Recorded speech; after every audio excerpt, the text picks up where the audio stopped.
So if you're like me, you don't have a lot of space in your garden, but you're looking to do some composting, watch this video because I'm going to be showing you how to compost in just these, normal garden containers. Because, obviously you can see here I'm doing a bunch of gardening in pots, but don't have just like a mound of space to do a lot of composting. So we're going to be doing it just in this normal bucket.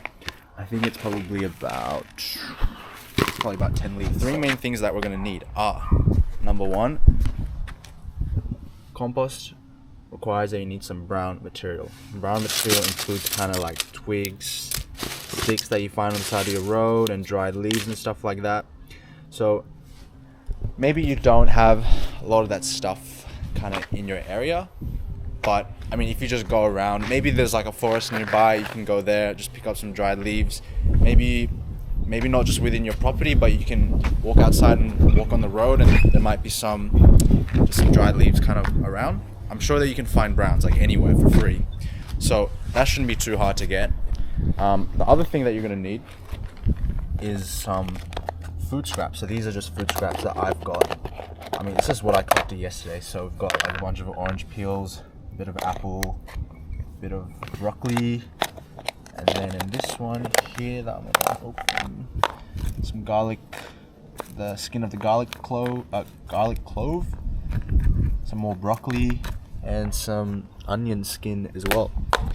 So we're going to be using that as our greens. That's basically what is giving the carbon, providing the carbon in our compost, and then this is basically providing the nitrogen for our compost. So those are the two main things that we're going to need.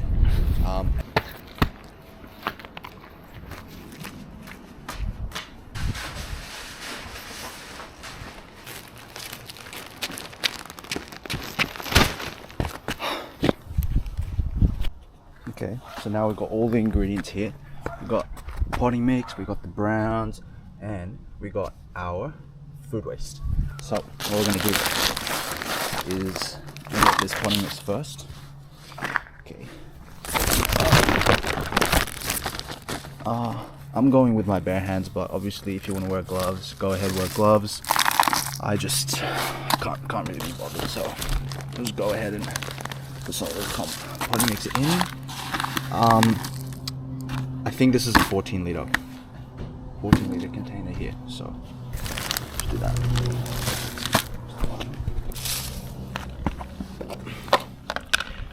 Get browns in.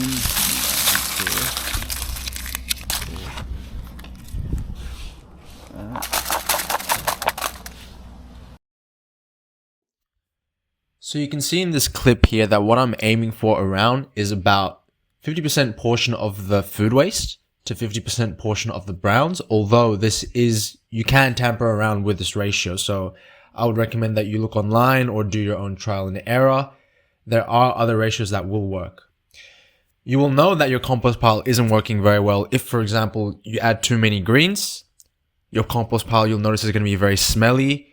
It's going to be very slimy, and it's going to be very wet all the time. And that's not good. That's not a good sign. So what you'll have to do in that case is it means it's time to add some more brown material. Now, if your compost pile is the opposite, it's dry, it's very, it's very cool, and it doesn't look like it's breaking down properly, that means you've added too many browns. So it's time to add some more food waste in that case. So you will know if you're tilting the balance too much one way or the other in that scenario. Right, there we go. So we've got our starting compost mix with our browns, our greens, food waste, and some potting mix on top. So last thing I'm going to do is just put some water in that basically, and then leave it. Alright, so now that we've got our compost here, or what will become our compost, one important thing to note with compost is that you're always going to need drainage, because when you water it in, you don't just want there to be too much moisture that's stuck in there. So I mean, the good thing about usually a plastic pot when you buy it from the store is that there's already some drainage holes like at the bottom, right? So for our purposes, that's kind of one of the benefits. Like, we don't have to drill any holes in it for this project. The other thing that I will say is that when we water it, all the liquids are gonna kind of come down from there, right? But a good thing might be, if you're really wanting to take the composting to another level, is to collect that liquid in, like, let's say, like another bucket that you put in here that doesn't have any holes. You collect that, and that can also be like a kind of like a compost tea. So compost tea is basically like a liquid that has all the microorganisms that have been multiplying in your compost pile that whole time. They come out from the bottom. That you can still use that in your garden, basically, right? So you can just apply that liquid into your garden straight away. Probably have to dilute it at 1 in 10 sort of thing. But yeah, another video can be on that. So for me, I've just found this flower pot base that I can use to collect all the liquid / the compost tea in. So we'll just put that aside here, put that on top, okay, and then just kind of water it down, make it moist.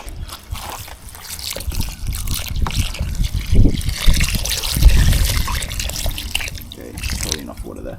This is all going to come down from the bottom. So that, you can apply straight to your garden. You can just leave it there and then put it back into your compost later. Okay, so I don't really have the last step. We're going to material that I could find to cover this with. I think for now, while I figure something else out in the meantime, just putting that other flower pot on top is probably good enough. Maybe I can just go the other way around like that. It looks a bit weird.